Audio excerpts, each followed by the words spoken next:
Can you hear me? Okay. Okay. Thank y'all for having me. As he said, I'm Officer Porter with the Irving Police Department. Here to teach you about civilian response to active shooter events, other known as craze. As we all know, the active shooter or active attacker events are happening more and more in the United States. So we've been trying to get out here and do classes and presentations such as this to just let people know, hey, what can I do to remain safe? What can I do to stay alive in these situations? This presentation, it comes from alert, which is what the officers are trained under, and it's just like an extension of that. So we go through an alert active shooter training, what we do when an active shooter takes place. And so they just decided, hey, well, the citizens need to know, hey, what's going on or what they need to do to stay alive. So that's the big thing, to stay alive, because that's what we want to do. And we want to get our mindsets there first. Because once you have already thought about what you're going to do before something like this happens, you know, you will already be ready. You will already be in motion. Because a lot of times when something dangerous or something extremes happens to us in our lives, we freeze up. And it's just a natural thing that we do as human beings. So we have to be there, you know, in our minds first before we can set a plan in motion and know what to do. So what is an active shooter? The United States Department of Homeland Security, they define an active shooter as an individual actively engaged in killing or attempting to kill people in a confined and populated area. They have been changing the term here lately, or adding the word attacker with active shooter, because you can have somebody who drives through a building or drives through a crowd, or decides they want to bring a knife into an open setting and start stabbing people, or a baseball bat. The point is that anything can be used to attack a number of people, and I believe they're kind of putting into statistics to where they're viewing it as, if a person comes to any place and they decide to attack 4 or more people, they are defining that as an active attacker. Now, it may not always be the case, but that's how the FBI, Homeland Security, that's how they're defining what an active attacker or active shooter is. So what you will learn today, hopefully this will help you, and you'll be able to take this back and help some more members, other church members, people in your families, friends, and so forth, with the information that you will learn here today, just to help keep you safe and keep you alive. You'll learn about the disaster response and how to prepare for and respond from inside a building during an active shooter event using the Avoid, Deny, Defend program. Y'all will hear me say avoid, deny, defend multiple times throughout the presentation. And I think they put it that way just to get it in people's mind of what you need to do just in case something like this does happen. You will understand how to assist law enforcement, other first responders, and as well as yourselves. And also you will learn ways to limit casualties. So just like I just said, avoid, deny, defend. A good way to remember this is add. Avoid, deny, defend. Like I was telling you before the presentation began, alert, advanced law enforcement rapid response training. That's the program that the officers go through to get us acclimated to know what to do, or trained to know what to do if an active shooter or active attacker is taking place. The Avoid, Deny, Defend program was developed by Alert. All right, who will survive? We have an author, Amanda Ripley. She wrote a book called The Unthinkable: Who Survives When Disaster Strikes and Why? She did research examining who survives and who dies during disasters. She identified a 3-phase process that everyone goes through during these events. People who survive go through the process faster and take better actions at the decisive moment because they have prepared beforehand. You can go to the next one. And like I was saying before, you want to be mentally there. I know on an average basis, I guess we as just human beings, just going through the motions of life, we don't think about these things. We see them on TV. They may be close or they may be far away across the country or in another country, and we don't really think about them happening to us. I know sometimes we'll say, well, that won't happen here, or it can't happen here, or it won't happen to me. Oh well, I don't live, I'm not living such an active life to where, oh well, it may not happen. But the reality of it is that it can happen anywhere. It can happen anywhere: church, store, school, Walmart, grocery store, wherever you are. So you have to already be thinking in your mind, okay, if something was to happen, what would I do? If something was to happen, what would I do? Even just asking yourself that question, if something was to happen, what would I do? You prepare yourself in the instant that something does happen, you'll be prepared to use whatever plan that you create in your mind to escape or to remain safe, to remain alive. But the three phases of the disaster response is denial, deliberation, and decisive movement. Here is before we get into those, this is a video of the Las Vegas shooting.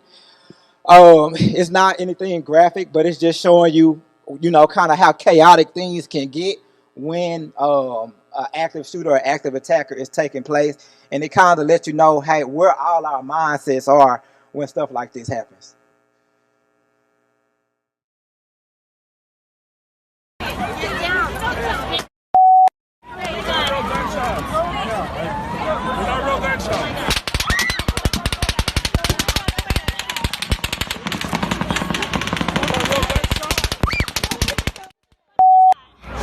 What is it? I don't know. Let me just stay on top of this. Chelsea, we're okay. I know, but I have to stay on top of it. You don't understand. I have to stay on top of it. We're gonna get trampled if we don't go. We're gonna get trampled if we don't go. Let's go. We're gonna get trampled. Oh my God. Wait, let's go.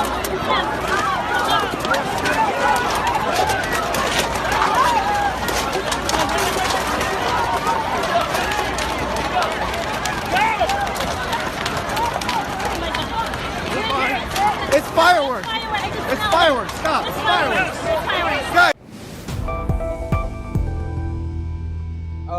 During that video, as I stated, things can get chaotic. People start moving every which way.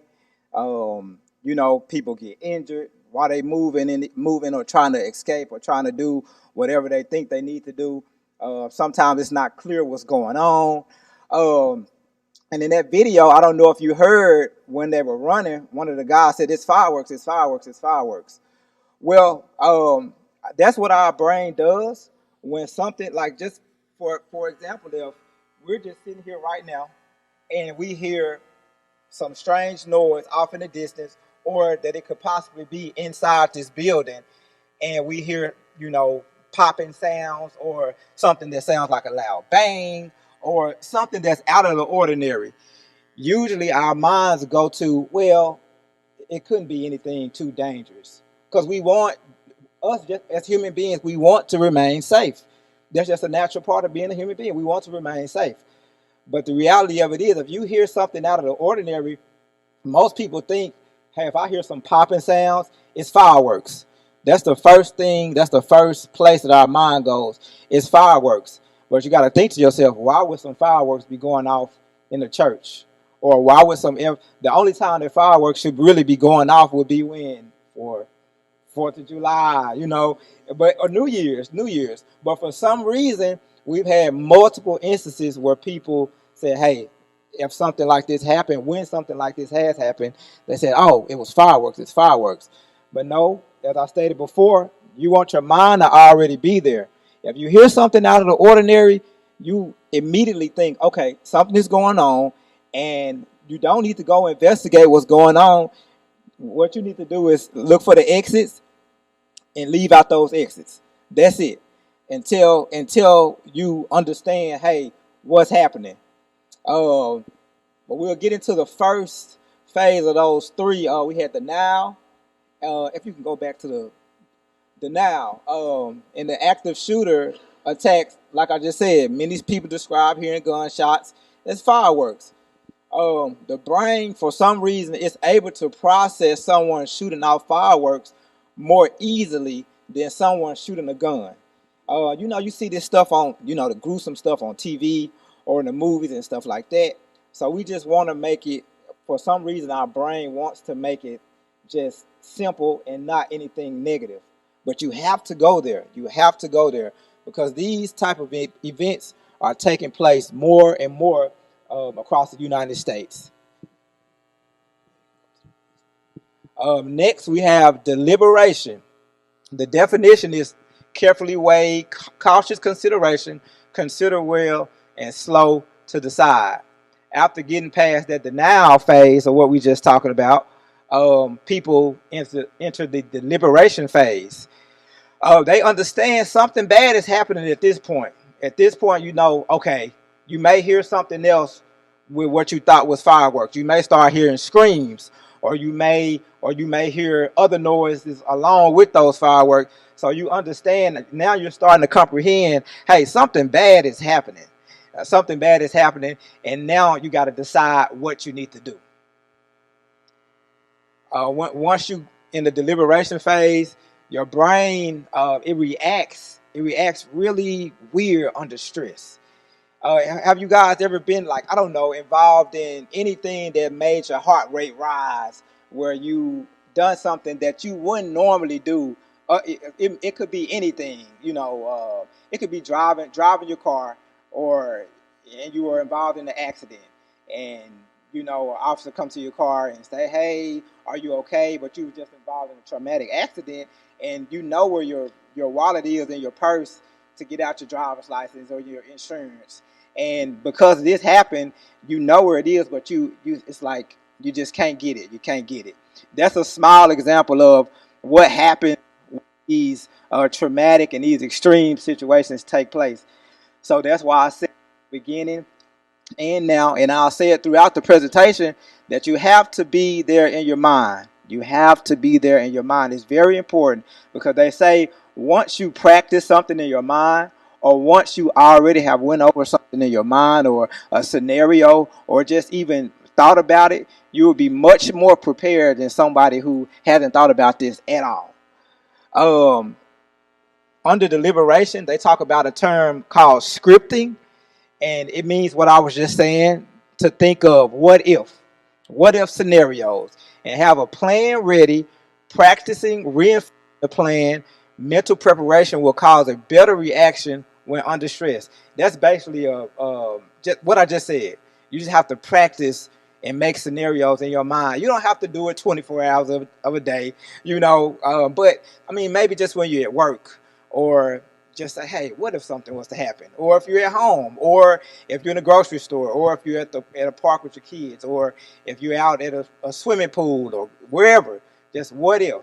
And just by you asking yourself that question, it'll save your life. After deliberation, we had decisive movement. Decisive movement. You move past the denial stage.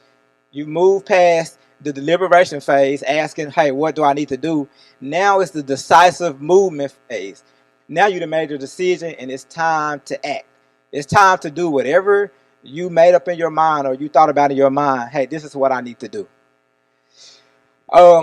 Moving into the decisive phase, when something happens, or an active shooter or an active attacker takes place at a church, at a factory, at any type of building, at a job, at a grocery store, most people think, okay, if I pull a fire alarm, somebody get here quicker. Somebody get here, we'll be able to reach, the EMTs and emergency services faster. But actually, you wouldn't want to pull a fire alarm in these cases, especially if it's an active shooter or active attacker. You wouldn't want to pull the fire alarm. Why would you think that you wouldn't want to pull a fire alarm in this situation? Yes, sir. That's exactly it. The people who will be coming to you will be the fire department. The fire department will be coming to you, and when the fire department get there, if it's some shooting going on, I'm gonna tell you right now, they're not coming in. So it'll be best just to dial 911, and if you can't even say anything on the phone, just dial 911 and just put your phone in your pocket. Dial 911 and drop your phone. Dial 911 and do whatever with your phone, but as long as you continue to move to those exits, and whatever exits that you've thought about, whatever exit that you've looked at or that you've seen in your mind, hey, this is where I need to go if something happens, you get to that exit. But even before you dial 911, if something is happening, if something is taking place, active shooter is going on, you get it. The first thing you need to do is get out. That is the first thing you need to do. It doesn't matter if you got to go through a door, if you got to go through a window, if you got to go through a wall. Whatever you got to do to get out, you get out. So that's the most important thing. All right, we got another video here. It's just a scenario that the Avoid Deny Defend put together. It's just a scenario they're showing in the grocery store of a good way of what you should do if something like this occurs.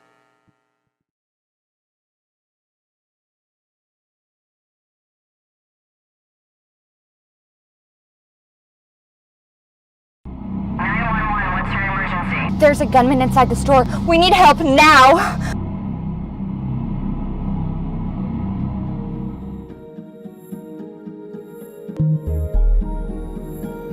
Do anything last weekend? It was very nice, wasn't it?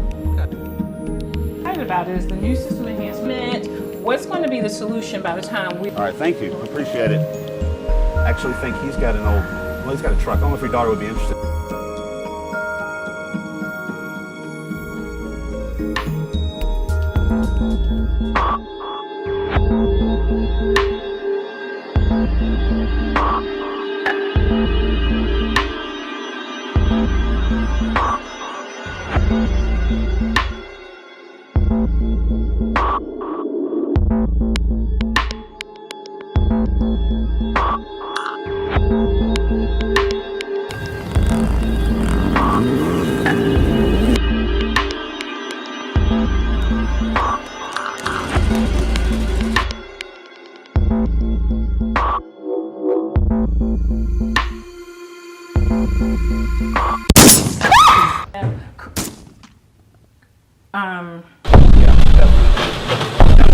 Figured out what college you want to go to?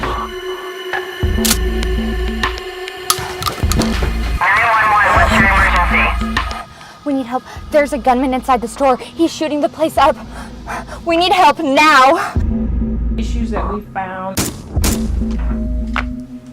Okay, Emily, see what that is. See what's going on. Just let us know what you find out.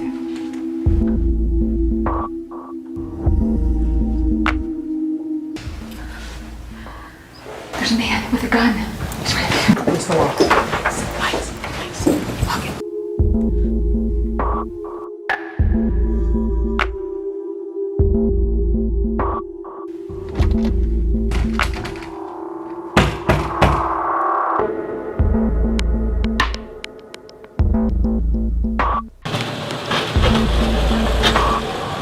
Right County. There you go. You're safe for that. There's a guy with a gun. He's shooting. Look. James, we don't have No, look.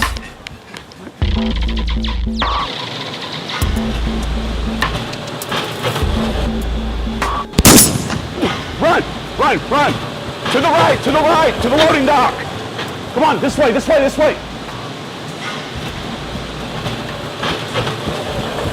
Oh no, come here. Yeah, in here.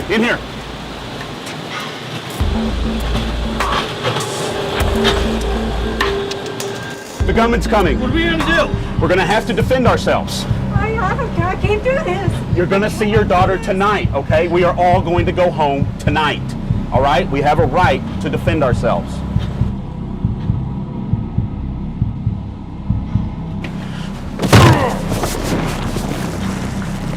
Get the gun! Hey! Hold him down!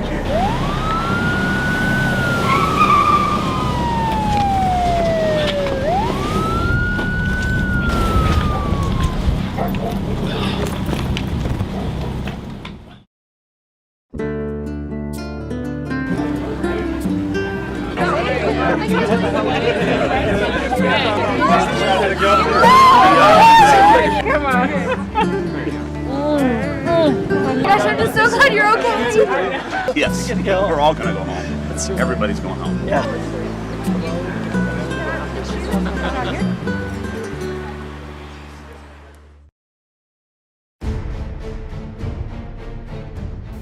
If you ever have the misfortune to be in an active shooter event, you deserve to survive. In our research, we have found that the actions that potential victims take during these events are critical to their survival. We have identified 3 options that have proven effective in many events. These are: avoid the attacker, deny the attacker access to your area, defend yourself. It is a personal decision, but you have a right to do so.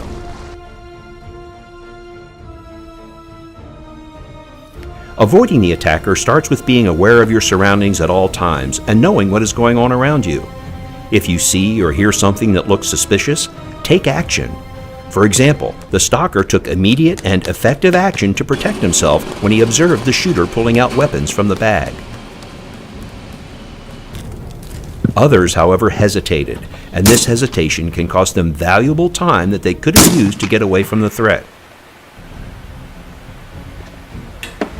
If you hear something that is, or could be, gunfire, start trying to get away from it as soon as possible.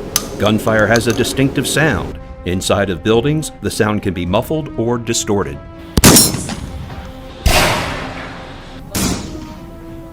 A single loud bang could be a person dropping something, or even thunder.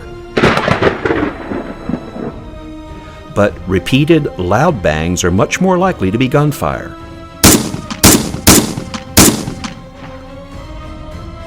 Additionally, look at the reaction of others. Are they startled or scared? Are they running? What are they saying? Any one of these events individually may create denial, but when put together should create a heightened awareness and stimulate an immediate response. It is important that you know how to get out. The situation will be chaotic and rapidly changing. In general, you will want to go to the nearest exit. But you must also understand that the closest exit may not be accessible or safe to use. If this is the case, go to a different exit. While avoiding the threat, consider the uses of cover and concealment. Cover offers protection from gunfire, while concealment minimizes your exposure to the attacker. Try to keep objects between you and the attacker.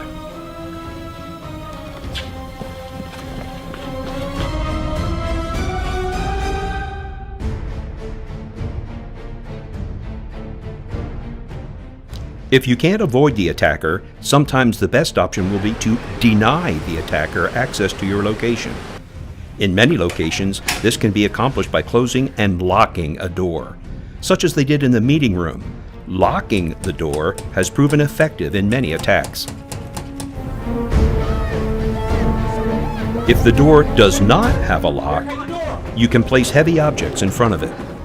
Remember, barricades work best if the door opens toward you. If it doesn't, use things that are readily available, such as straps, belts, or objects that can be used to block or secure the door to make it difficult for the attacker to enter the room. This may at least slow the attacker down and give you time to identify alternate means of escape, such as adjoining rooms or windows. When attempting to deny access to your location, you want to make it appear that there is no one in your area. Lock doors, turn off the lights, silence your phones, and get out of sight. Your attempt to deny the attacker access to your location might fail. The gunman's coming. What are we gonna do? We're gonna have to defend ourselves. Have a backup plan about what you will do. In many cases, this may be to defend yourself. You need to be in a place where you can act if the attacker comes into your location. In most rooms, you will line up against the same wall that the door is on, near the door so you can react, but not directly in front of it.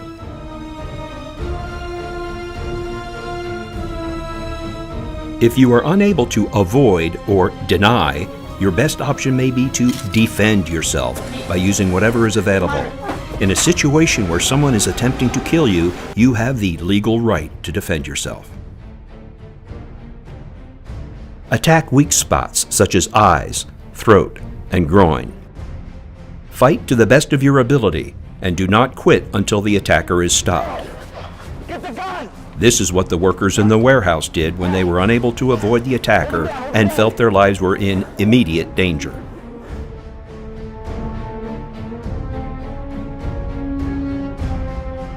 Whatever option you choose, call 911 as soon as you are in a safe location. Provide any information that you know.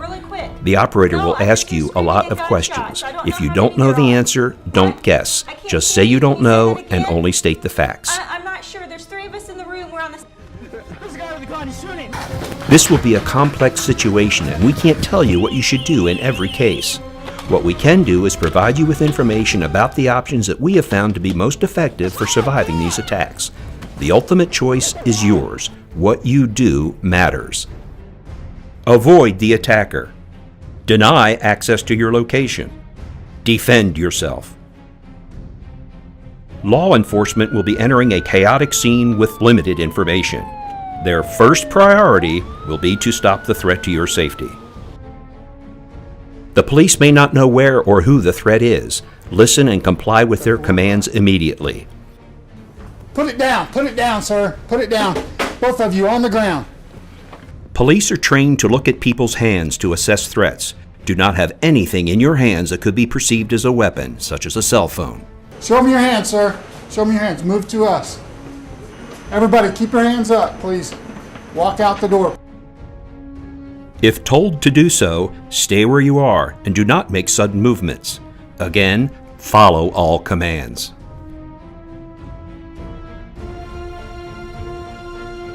Remember, what you do matters. Avoid the attacker. Deny access to your location. Defend yourself. Remember, ADD. You can survive.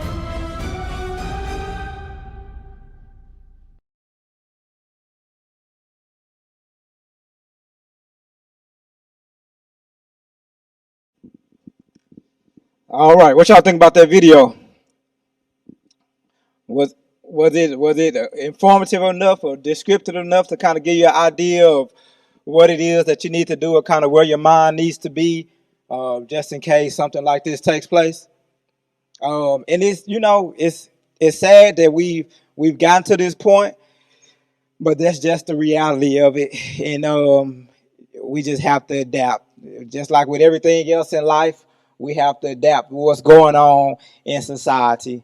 And by being vigilant and by creating scenarios in your mind, you will survive, just as the video said, and you'll be able to help somebody else. And from the information that the video has given you or the presentation given you today, you'll be able to spread this around to your children and to your family member and to your friends. And we'll continue on with the rest of the presentation. This is just talking about when the police will arrive. Usually when an active shooter, active attacker takes place, the average law enforcement response time is 3 minutes. 3 minutes. 3 minutes? So what's that?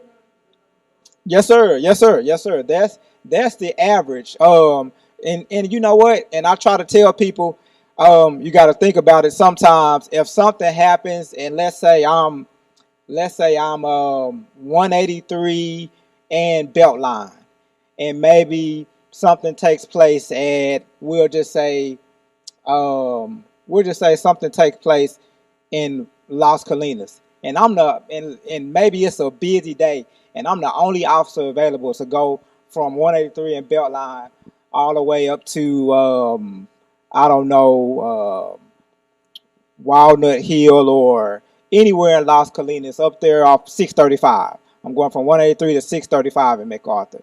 That'll be a pretty long time for me to get up there if it's a bad day and I'm the only officer available. But 9 times out of 10, we have enough officers here, in the city of Irving. If something takes place, especially something of this caliber, we usually are there within 3 minutes or less.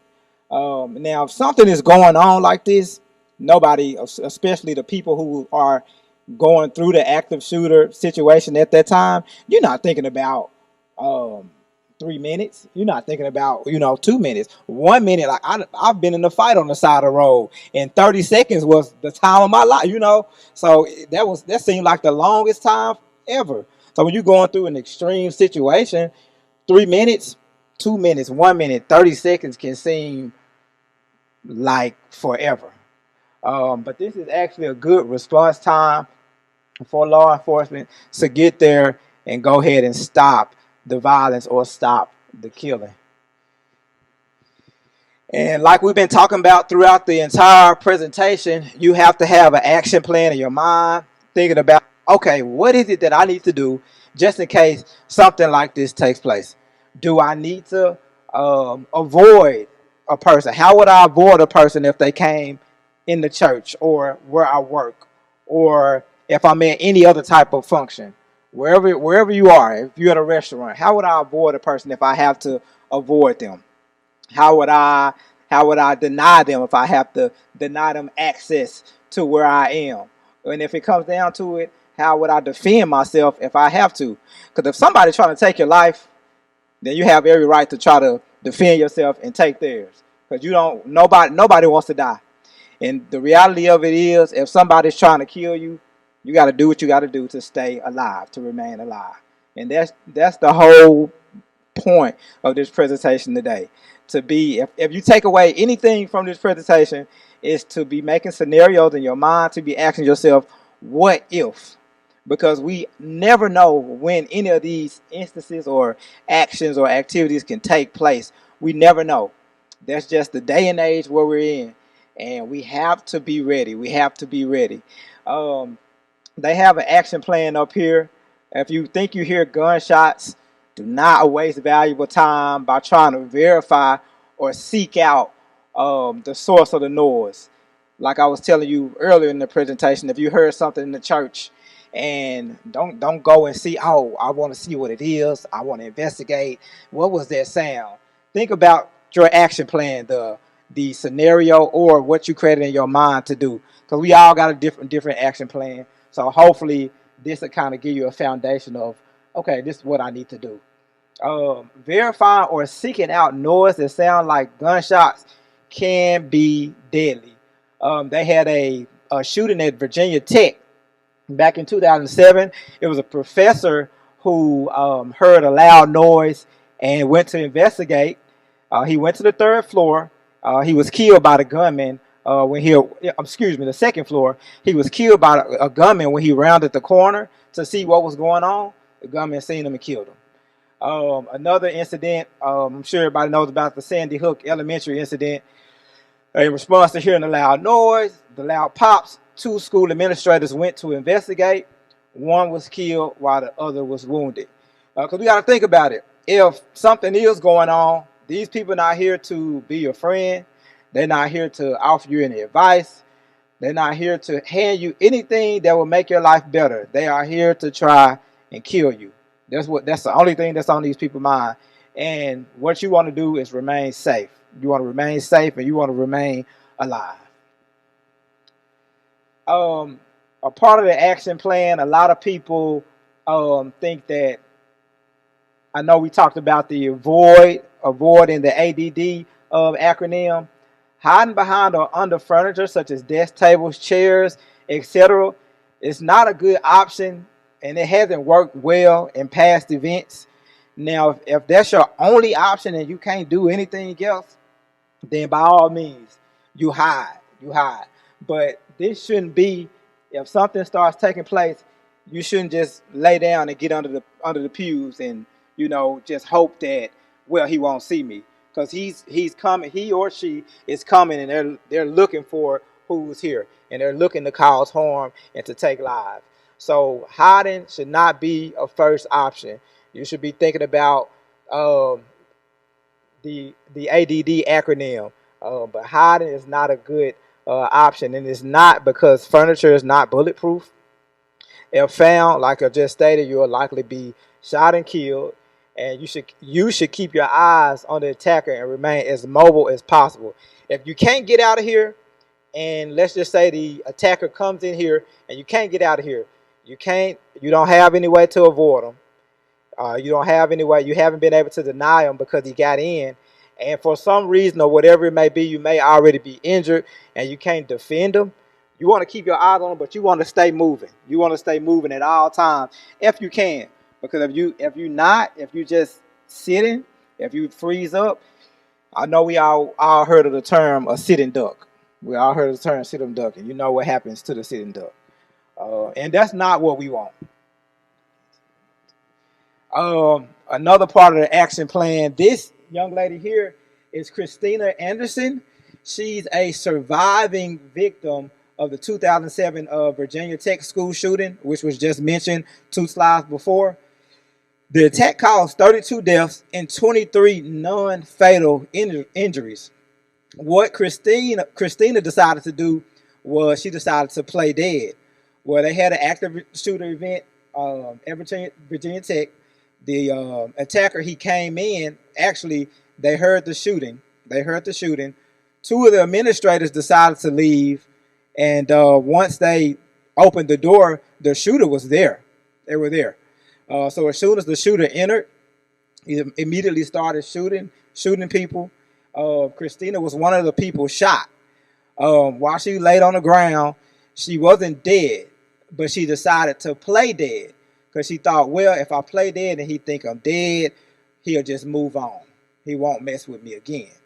Well, once he shot her and he shot everybody else in the room, he decided, well, I'm gonna keep on moving through the school to see how many more people I can kill.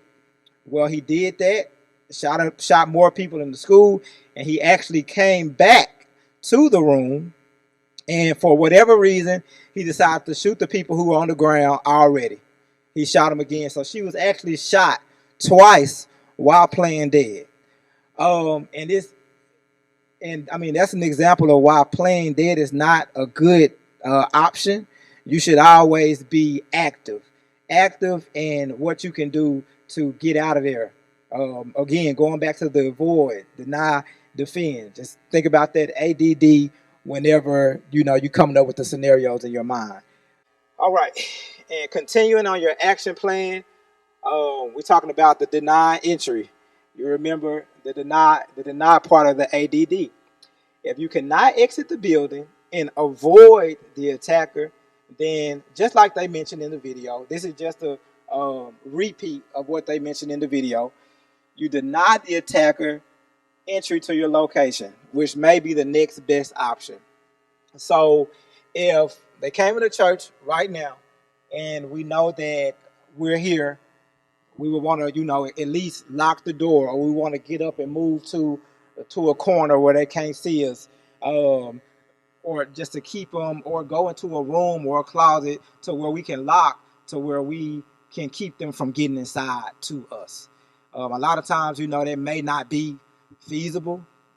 We may not be able to do that, but that's why they created the entire acronym: avoid, deny, defend. They keep on going here with the bullets. They say, if possible, choose a room with a solid core wood or metal frame. Again, I mean, your heart rate is up. This extreme situation, and so you're just trying to, get out of the way of harm. Go to a door that locks, an exterior door or window as a means of escape.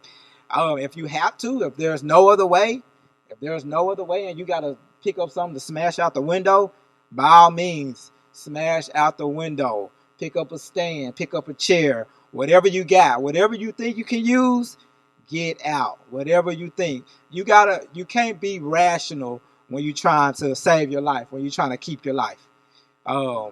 So you want to do whatever you can do to get out of here. Like, you don't want to, if you don't have to remain in here, you don't want to remain in here. You want to do whatever you can to get out of here. And I just want you to keep that on your mind wherever you are, no matter what situation you're in. Just keep that in mind.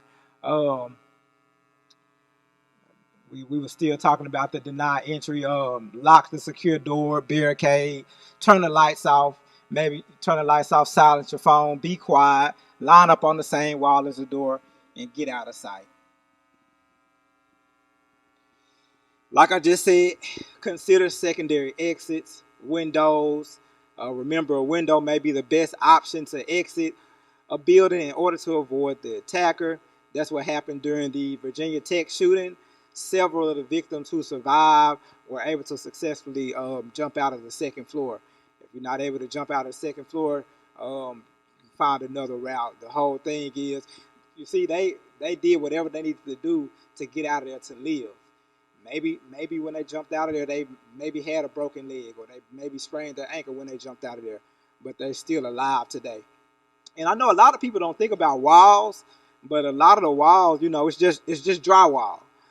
So if you take a computer monitor, or you take a chair and you have no other way to get out of here, and you start hacking at that wall, I guarantee that the hole will get bigger and bigger, and you'll be able to get out through that wall. And the last one is defend.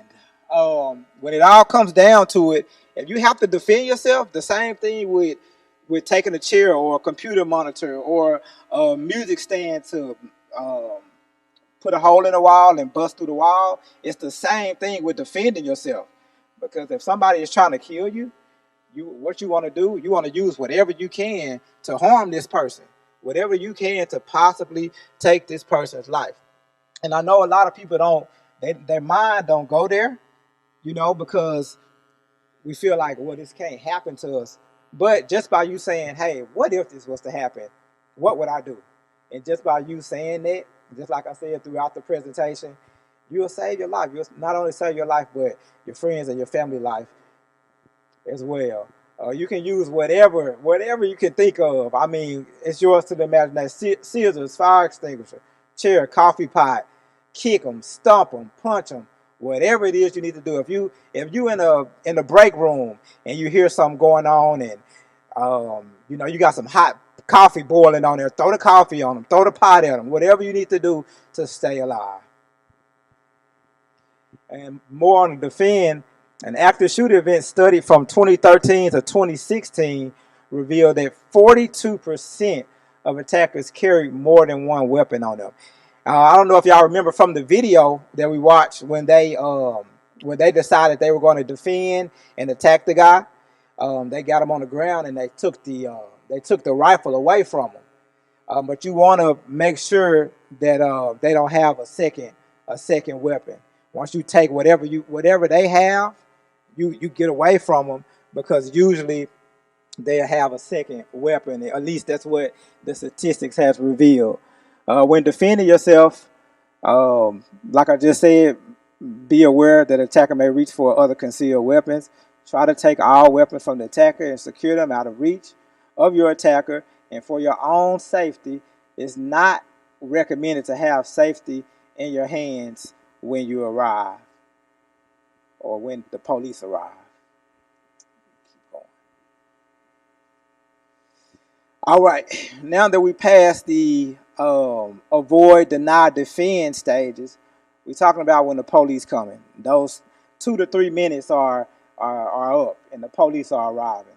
When the police get there, you want to follow instructions. Because you got to think about it. When the police come, they're not going to know who anyone is.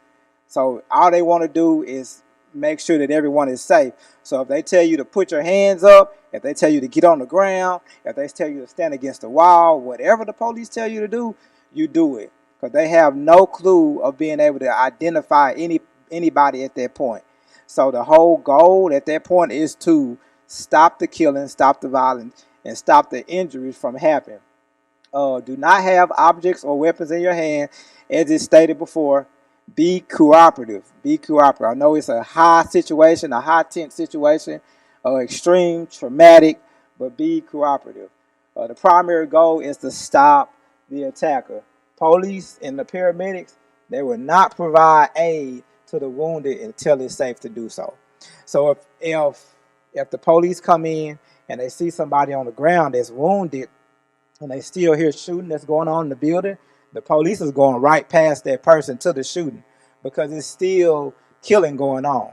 So the main goal is to stop that. That's the main goal. And be prepared to help with trauma care until first responders take over.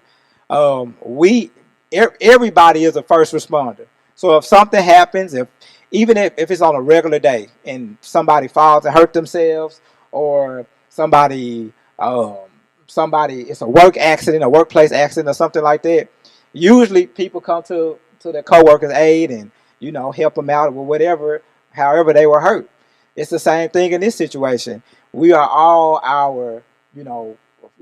first responders because we all got to help ourselves. And like I said, it's taking the police approximately 3 minutes to get there. So in that 3 minutes, if somebody is bleeding out, you could possibly help them by, stopping the bleed or performing CPR or whatever that may be. So think about that as well. And like I was saying, Stop the Bleed. Stop the Bleed is an organization that focuses on teaching people what to do in active attacker situations. They have a website that you can go to, and it can further teach you and tell you and give you information about active attackers, active shooters, what you need to do, and what you can carry on you to help assist medically when somebody is injured. No matter how rapid the arrival of professional emergency responders, bystanders would always be the first on the scene. So the bystanders are always the first ones on the scene. Like I just said, we all first responders, so we all got to help out. And continuing with Stop the Bleed, this is a tourniquet that they're showing. So if you see somebody bleeding, with the Stop the Bleed organization, you can go onto the website and you can order. It's a package with a tourniquet in there, some scissors to cut some gauze, and some gauze. I think it's more material in there, but you don't need everything that's in that package. All you need is the tourniquet, the scissors, and the gauze. And do everybody know what a tourniquet is? Okay, good. Well, if you see somebody that's injured and they're bleeding from their limbs, you want to place a tourniquet as far as you can on the limb to stop the bleeding. As far high as you can and as tight as you can to stop the bleeding. So this could be something. No, you may not ever use it, but you'll know, hey, this is what I need to do to help the person next to me to save their life. And they put this picture up here. This was out of the Columbine high school shooting. Do y'all remember that? One of the students in the class was actually shot. And the teacher she wrote on a board, hey, one bleeding to death, because somebody was bleeding in the classroom.